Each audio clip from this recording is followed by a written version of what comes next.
My name is Maya Ellis. I am 31 years old. And on Christmas morning, my father handed out gifts to everyone in the room except me. He stood in front of the tree like some cheerful king doing favors for people he thought mattered. My mother got a gold bracelet. My sister got a Cartier box and laughed before she even opened it, because she already knew it would be expensive. Even my sister's fiancé got a leather watch case with his initials stamped into it.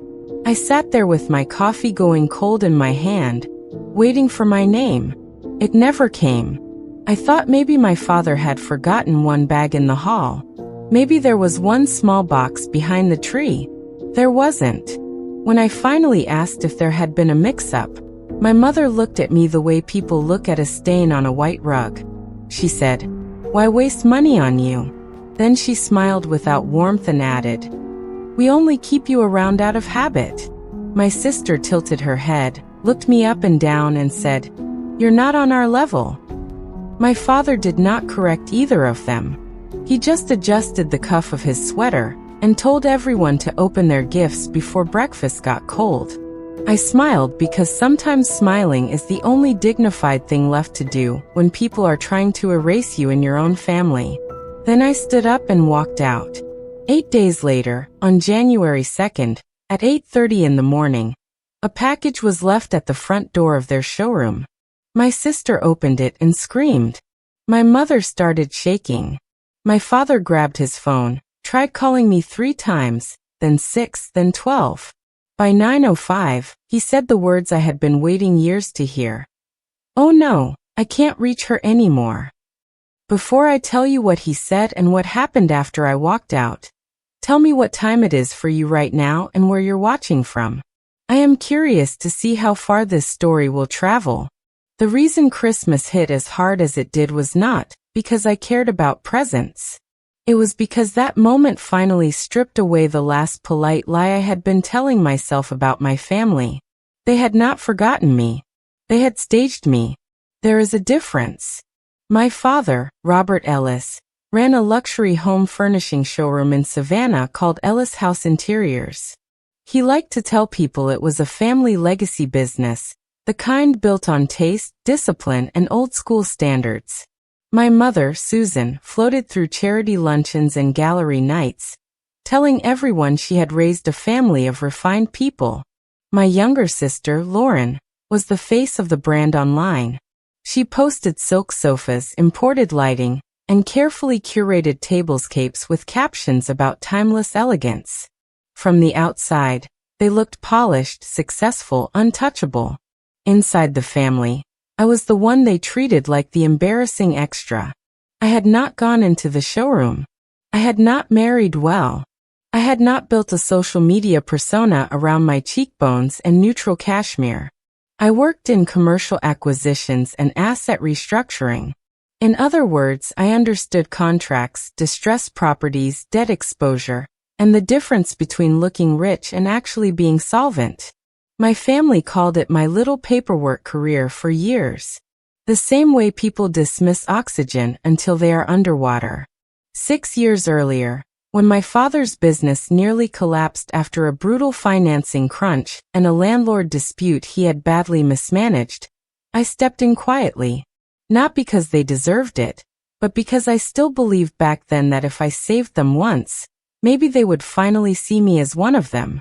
I used the payout from a deal I had closed in Charlotte, bought the building their flagship showroom operated in through a holding company, cleared the arrears, negotiated their vendor exposure down, and personally guaranteed the seasonal inventory line that kept them alive.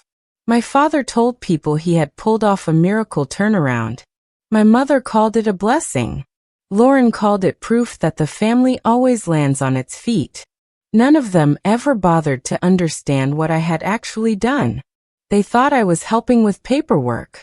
They never grasped that the building was mine, the rescue was mine, and the reason their candles stayed lit every December was me. For 6 years, they paid almost nothing, ignored every hint that I wanted proper structure, and treated me like an awkward cousin who just kept showing up. Every holiday I was seated late, cropped out of photos, spoken over, corrected, laughed at. Christmas was not an isolated cruelty. It was only the first time they stopped pretending it was accidental. And maybe the most offensive part was not what my mother said. It was that my father heard it, saw me sitting there empty-handed while everyone else laughed and unwrapped things, and decided that silence was his most honest answer. Have you ever noticed how people who depend on you will sometimes disrespect you the hardest just to protect themselves from admitting how much power you really have? That was my family. They could only feel superior if they kept me small. The problem for them was that I had stopped needing their version of me a long time ago. They just did not know it yet. I did not cry when I left on Christmas. I did something my family had never once expected from me. I got quiet. The dangerous kind of quiet. I drove back to my condo, took off my coat, made tea, sat at my kitchen counter, and wrote down everything I had covered for them in the previous 6 years. Property taxes on the building, insurance, emergency roof work, 2 vendor settlements, the line of credit renewal I had signed when my father's bank was ready to cut him loose, a below-market occupancy agreement I had foolishly allowed to drift year after year, because family was supposed to mean something. I printed the current deed. I printed the loan documents. I printed the trademark registration for Ellis House Interiors, which my grandmother had assigned to me in a private transfer during the business crisis, because she did not trust my father not to sink the name entirely. Then I called my attorney. Not the family attorney. Me. By Monday morning, she had done what good lawyers do when a motion is finally ready to become paperwork. She made it clean. Effective immediately. My personal guarantee on the January inventory line was withdrawn. Effective immediately, the month-to-month preferential occupancy of the flagship premises would terminate in 30 days. Effective immediately, any use of the Ellis House mark without my written authorization would expose them to injunctive action. Effective immediately, all communication was to go through counsel. I asked her to put the documents in a white gift box inside the courier package. She laughed once when I said it, then realized I was serious. I was. If they wanted symbolism, I could do symbolism. On January 2nd at 8:30 in the morning, the package landed at the showroom door just before they opened. Later, I learned Lauren brought it inside because she assumed it was a late holiday gift from a client. She peeled back the paper, opened the white box, saw the documents clipped beneath the brass key tag for the showroom master lock, and screamed for our mother. Susan read the first page and sat down hard on an ottoman like her knees had vanished. Robert came out of his office still talking to someone about a New Year design consultation, took one look at the letterhead, and went pale. Lauren called me first. I let it ring. Then my mother called. Then my father. Then all three again. By 9:05, my attorney emailed to confirm receipt had been signed for, and my father was apparently in full panic, demanding to know what right I thought I had. What right? That was the funny part. People are always offended by your boundaries when they built their comfort out of your silence. He left me a voicemail on the 3rd attempt. Maya, pick up. There has to be some misunderstanding. Another voicemail 3 minutes later. This is outrageous. Call me now. Then one from my mother, cold and shaking. You are not doing this over Christmas. Then one from Lauren that was almost funny in how quickly her voice changed from smug to desperate. Maya, if this is some weird stunt, it's not cute. We have clients today. Eric is here. Dad is freaking out. Call me back. I did not. I listened to every voicemail once, saved them, and forwarded them to my attorney. At noon, my father sent a text saying the building could not possibly be mine, because he had built the business. That was exactly the point.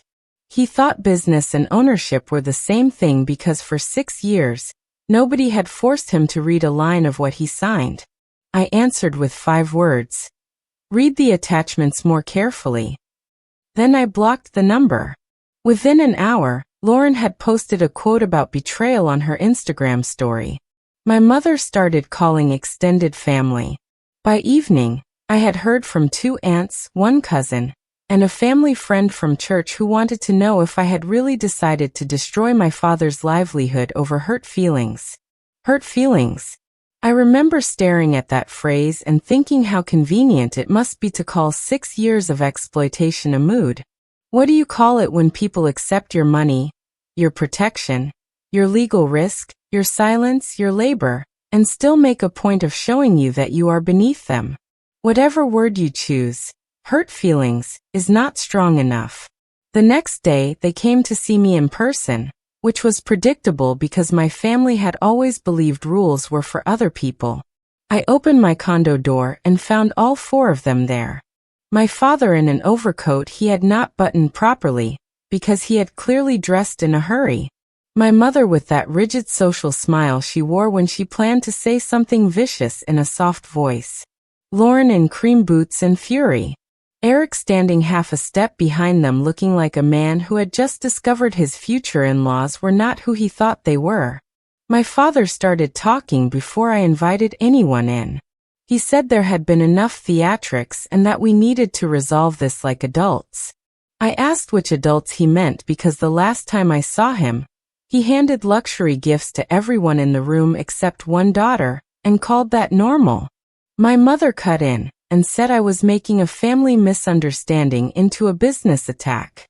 I asked what exactly had been misunderstood when she said they only kept me around out of habit.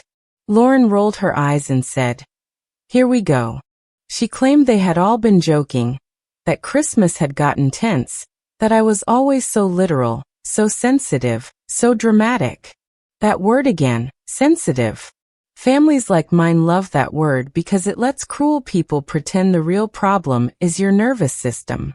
I told them the documents were valid, the deadlines were real, and if they wanted to discuss a commercial transition, they could do it through counsel. My father's face changed. Then the polished public one cracked, and I saw the man underneath, the one who had spent years needing me to be beneath him. He said I would never have that building without him. I said maybe not, but he also would not still be inside it without me. Eric looked at Lauren. Lauren looked away. My mother tried a different route and started crying, saying I was humiliating the family, that people were already talking, that clients would ask questions, that my grandmother would be ashamed. I asked her if my grandmother would have been proud of Christmas morning. She said that was not fair. I said fair had not been part of this family in years. Then Lauren finally said the one thing that made the whole situation click for Eric. She snapped that I was jealous because I had never been the face of anything. Not the business, not the family, not the room. There it was. Not money, not gifts. Status. They had reduced everything to social position so completely that they could not imagine any other measure of value. I asked Lauren if she knew whose guarantee kept the business line open this quarter. She said, "Dad handles the finances." I looked at my father and asked him whether he had told her the bank had already been notified. His expression answered before his words did. Lauren turned white. Eric said, "Wait, what bank?" Nobody answered him. My father stepped forward and lowered his voice as if intimacy could replace honesty. He said the line of credit issue was temporary, and that if I stopped acting irrational, he was sure we could fix this privately. I asked him a very simple question. If I was so irrational, so unimportant, so beneath all of you, why had every one of you come running the second I stopped protecting you? He had no answer. None of them did. My mother switched again, blaming my job, my independence, the city I lived in, the way success had made me hard. Lauren said I was using money as a weapon. I laughed because there is no accusation more revealing than that one coming from people who only notice money when it is no longer flowing toward them. My father warned me I was making a mistake I could never undo. I told him he was right about one thing. There are some things you cannot undo. A sentence like, "Why waste money on you?" is one of them. Habit is another. By the time they left, my mother was furious. My father was trying to look dignified through panic. Lauren was whisper fighting with Eric in the hallway. And I felt something I had not felt around my family since I was a teenager. Calm. Not because it did not hurt, but because it finally made sense. The same people who said I was not on their level were now begging the floor beneath their feet not to move. And that floor had my name on it. The ugliness started after they realized guilt was not going to work. First came the social version of the fight. My mother called relatives and framed me as unstable. My father told vendors I was having some kind of breakdown and trying to extort him. Lauren posted quotes about narcissists, ungrateful daughters, and women who confuse bitterness with power. A week later, one of their bigger vendors called my attorney, asking whether the business was about to lose the premises because rumor had spread that a family dispute was threatening operations. That was when my father made his real move. He had a lawyer send over a packet claiming the building had always been intended as a family asset, that my company merely held title for tax convenience, and that Ellis House Interiors had acquired equitable rights through years of occupancy and business investment. It was an aggressive argument, which I might have respected if it had not been stitched together with fiction. Attached to the packet were supposed board minutes from a meeting that never happened, an internal memo I had never seen, and a scanned signature that looked enough like mine to make an uninformed person hesitate. My attorney did not hesitate. She called me and said exactly 2 words that made my whole body go cold. They forged. For 1 long minute, I did not speak. Then I sat down at my desk and pulled every archive I had. Metadata, email chains, version histories, bank wires, insurance riders, the original grandmother transfer. I do not know if my father thought I would fold because I was emotional, or because I was his daughter, or because people like him assume confidence is the same thing as competence. What he forgot was that my whole profession exists because other people lie on paper, and then act offended when someone notices. We responded hard. My attorney sent a demand to preserve all records, accused their counsel of relying on facially defective documents, and filed for declaratory relief confirming title control and trademark rights. The bank, once shown the dispute and the withdrawn guarantee, froze any discretionary expansion on their account. 2 large January inventory shipments were paused. A local design blog picked up whispers that Ellis House Interiors was facing operational instability. That was when the family began to fracture in ways gossip could not soften. Eric called me privately one evening. He said he did not want details, but he needed to know whether Lauren had lied to him about the business being hers someday. I told him the honest version. Lauren had been promised a throne inside a kingdom she did not own. He was silent for several seconds, and then hung up in a voice that sounded much older than when I had met him. 2 days later, their engagement photos disappeared from her page. Meanwhile, my father tried one final family intervention at the showroom itself. He invited me under the pretense of discussing a structured exit. When I walked in, my mother, Lauren, the family attorney, and 2 senior staff members were waiting as if they could pressure me by turning it into a ceremony. My father began with a speech about legacy, about blood, about the humiliation of being challenged by his own daughter. He said I had always wanted to prove something. I said I had, that I existed for starters. My mother said this was all, because no one made enough fuss over me at Christmas. I looked at both staff members and asked if they knew the family had told me they only kept me around out of habit. The room went silent. My father snapped that private words were private. I asked why cruelty becomes private only after witnesses appear. Then the family attorney slid a proposed settlement across the table. They wanted 18 months to remain in the building at the same minimal occupancy rate, full permission to keep using the brand, and a mutual non-disparagement clause that would have gagged me while protecting them. In exchange, my father was prepared to acknowledge my contribution in a private letter. A private letter. After years of public disrespect, forged paperwork, and a Christmas performance designed to remind me I did not count.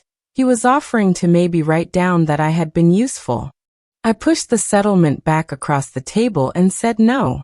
One of the staff members looked like she wanted to disappear. The other looked like she had just figured out who had really been keeping the lights on. My father called me vindictive. My mother called me cold. Lauren said I was trying to ruin her life. I asked her a question I had been holding for years. At what exact point did you all decide I was only family when I was paying for things? No one answered. The attorney ended the meeting 10 minutes later because he could see what they could not. The facts were not on their side. The performance was. And performances have a short shelf life once the documents start talking. The hearing that followed was not dramatic in the way movies like to imagine courtrooms are.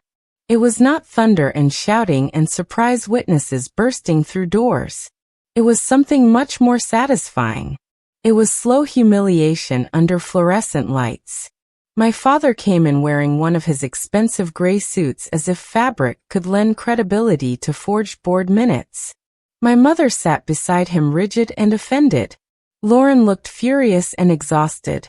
Their attorney looked less confident than he had at the showroom meeting, which told me he had finally done the reading his clients should have done years earlier.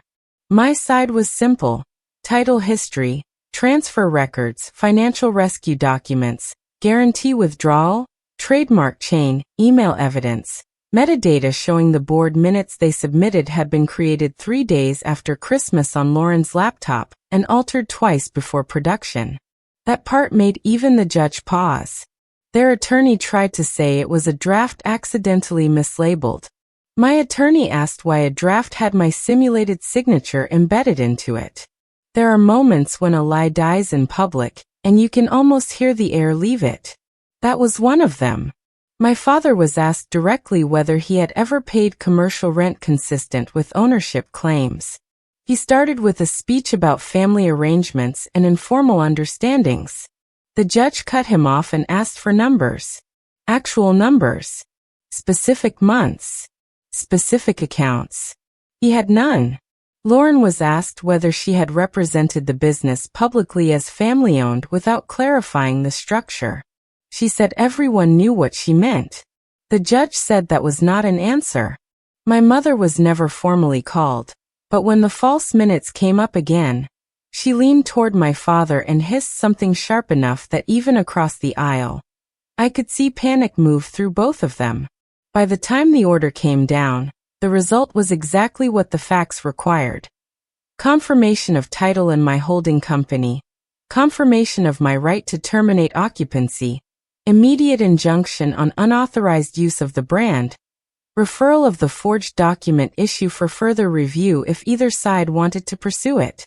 My attorney later told me judges do not enjoy being handed family melodrama wrapped around bad paper. We walked out, and my father tried one last time in the corridor. He said I had made my point, and asked if I was really going to follow through. I said yes. Lauren stepped in front of me and asked whether ruining the showroom would finally make me feel important.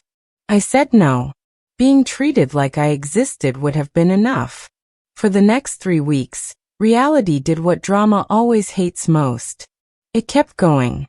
Vendors tightened terms. A planned winter collection launch was canceled because they could not assure access to the brand. A local magazine quietly removed Ellis House Interiors from a feature on legacy businesses after a polite, but devastating legal letter from my attorney. Eric moved out of Lauren's condo. 2 staff members resigned. My mother stopped posting. My father, who had spent years acting like the building was just a backdrop he could command forever, was suddenly supervising bubble wrap and discounted fixtures under emergency timelines. When the deadline came, I did not go to the showroom alone. I went with counsel and a locksmith. The place was not destroyed the way vindictive people destroy homes in movies. It was damaged in a more expensive way. Missing inventory tags, custom drapery rods bent beyond reuse, display lamps without bulbs, scraped marble tables, boxes mislabeled, vendor binders gone. Petty, time-consuming, deliberate. On the central table where Lauren usually filmed her content, there was a white gift box waiting for me. Inside was one of the holiday tags from Christmas. Mine. Blank. No name, no gift, just the empty tag tucked beneath a note in Lauren's handwriting that said, "Some things never change." I stared at it for a long moment, and almost laughed because even after the hearings and the panic and the collapse, they still needed me to know that in their private mythology, I was the problem. That is the thing about people like that. They can lose everything real and still cling to the fantasy that they were morally taller while falling. The locksmith asked if I wanted the box thrown away. I said no. I slipped the tag into my coat pocket. Some trophies arrive in stranger packaging than others. I sold the building 4 months later to a hospitality group from Atlanta for more than my father had once told people the whole showroom business was worth. I did not keep the Ellis House trademark active for my family. I retired it, licensed a few design archives connected to my grandmother's original work, and let the rest of the myth die with dignity they had never earned. People in Savannah talked, of course. Some said I was ruthless. Some said my father had it coming.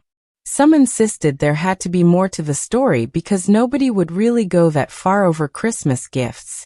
That was always the easiest way for outsiders to misunderstand it. It was never about gifts. It was about hierarchy. It was about being treated as structurally lesser by people whose comfort depended on my willingness to keep funding the lie. It was about being useful enough to exploit and invisible enough to mock. After the showroom closed, my father rented a much smaller space outside the historic district and tried to reopen under a new name. But without the old location, the old credit relationships, or the old image, it never had the same pull. My mother's social circle shrank fast once invitations stopped carrying prestige. Lauren tried to pivot into consulting and lifestyle content, but brand deals dry up when your audience realizes your elegant world was mostly staged on borrowed ground. She and Eric did not get back together. My father sent me 3 letters over the next year. The first said I had destroyed the family. The second said he hoped I was satisfied. The third said he wanted to understand why I had become so cold. I almost answered that one. Not because I owed him anything, but because the question was so revealing. He still believed coldness had started with me, not with a father who could watch one daughter sit empty-handed on Christmas morning, while everyone else unwrapped proof they mattered. I did not write back. Some questions do not deserve answers. They deserve memory. My extended family mostly sorted themselves into 2 groups. The honest ones admitted they had always suspected my father exaggerated the business story and treated me badly. The others preferred the cleaner fairy tale where I let money poison me. That was fine. People need narratives they can survive themselves inside. I built a new firm the following spring, smaller and sharper, focused on distressed asset transitions and family-held commercial disputes. Turns out there is an entire market for helping people untangle businesses held together by ego and silence. I was very good at it. On the wall of my office, framed in a simple black frame, hangs the blank gift tag from that white box. No name, no inscription, nothing. Clients sometimes ask what it is. I tell them it is a reminder of the cost of waiting too long for people to acknowledge what they already know they owe you. Do I feel guilty? No. I felt grief. I felt rage. I felt the sour exhaustion that comes when you realize family can know exactly where to wound you and still act shocked when you finally stop bleeding for them. But guilt? Not once. Because the truth is, I did not destroy my family. I stopped underwriting a performance they were too arrogant to believe could ever end. And every now and then, usually on quiet winter mornings, I think back to Christmas. My father standing there with gifts for everyone except me. My mother saying they only kept me around out of habit. Lauren smiling like cruelty was the same thing as class. Then I think of January 2nd. The package, the panic, the calls. I did not answer. The moment the people who had treated me like background noise realized the whole room had been wired through me all along. If I have learned anything, it is this: blood is not proof of love. Proximity is not proof of respect. And being tolerated is not the same thing as belonging. They spent years trying to convince me I was not on their level. In the end, they were right about one thing only. I was never meant to stay where they put me.